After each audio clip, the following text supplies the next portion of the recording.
Цивил медија. Дали во Велес постои национализм? Видите, додека постои светот и векот, национализмот ќе биде составен дел, за жал, на човештвото. Велес е неодменлив дел од глобалниот човечки фактор.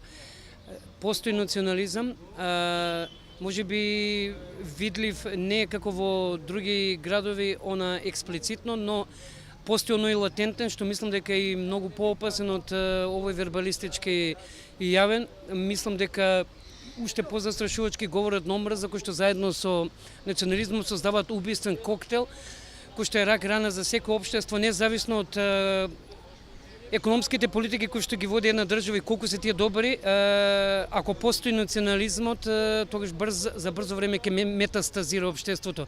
Така што мислам дека посебен таргет треба да не биде говорат на омраза и национализмот, го има во Велес подеднакво од сите етнички табори, но искрено се надевам и сакам да верувам дека се движиме кон подобро и дека реалните економски и социјални политики ќе го сузбијат националистичкиот моментум во животот на нашите граѓани.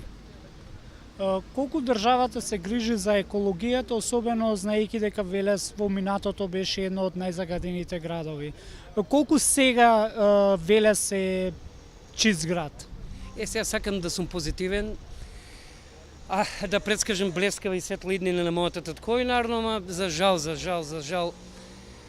се уште Министерството за животна средина е последното министерство кој што се сваќа сериозно и мислам дека министрите за животна средина се награда политичка на сите политички естаблишменти и гарнитури досега, отколку што реално суштински ја владеат животната средина, како не може да разберат, како не можеме да разбереме дека нема ниту еден сантиметар ни економски, ни социјален прогрес ако нема еколошки прогрес. Јас не знам на кој јазик да им се каже на сите они кои што водат ова држава во изминатите 25-30 години. И повторно ќе се повторам, и светот да запре, и само Македонија да остане единствена цивилизирана земја во целиот свет, ќе ни треба 30 години за сите светски ресурси да ги вложиме тука и да станеме на ранг на, не знам, не на Хрватска, еве да речеме, да не одиме подалеку во еколошкиот развој и прогрес. Тешко, се е декларативно, се е вербалистички, мислам дека се помалку и вербално се мисли на еколошката средина. Велес може би една од посветлите точки тој поглед, заради тоа што еколошката созряност и на сегашната локална гарнитура и на претходната и на сите претходно е пример, светол еколошки пример, но тоа не е генерална политика на земјата.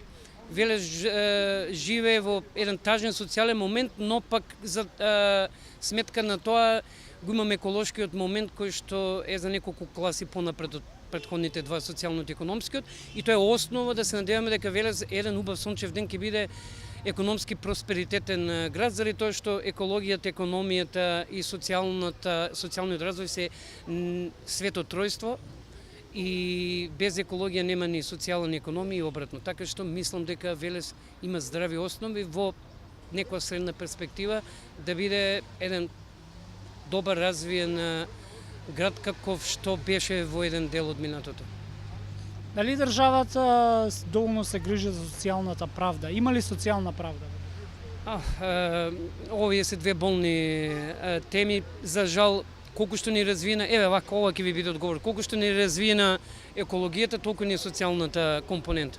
Значи, оние кои што сметаат дека е развиена социјална државата Македонија, тогаш ќе треба да дадат одговори на прашањето дали еколошки е развиена. Значи, не.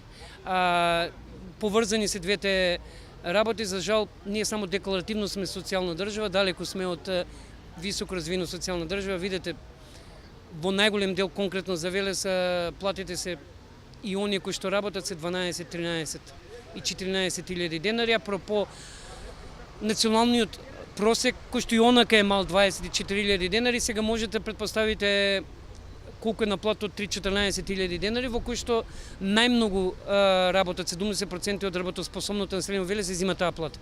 Другите имаат економска миграција во Скопје, значи работат во Скопје и патуваат, а оние кои што не работат можете претпоставите колку им е тешко ако се земе целокупниот овој момент. Ако еден човек со 14.000 денари не може да се прехрани, тогаш можете да претпоставите колку тешко е на оние кои што воопшто го немаат тој бенефит или ајде условно да наречем привилегија, иако мислам дека е казна, платат од 3-14.000 денари.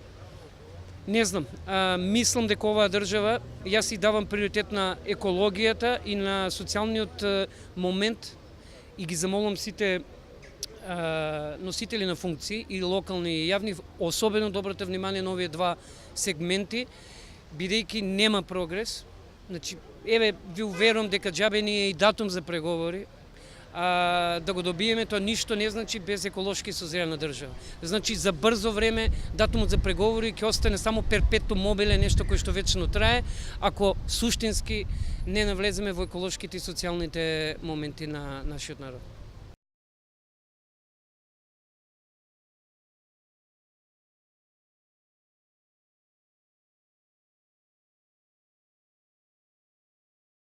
Civil Media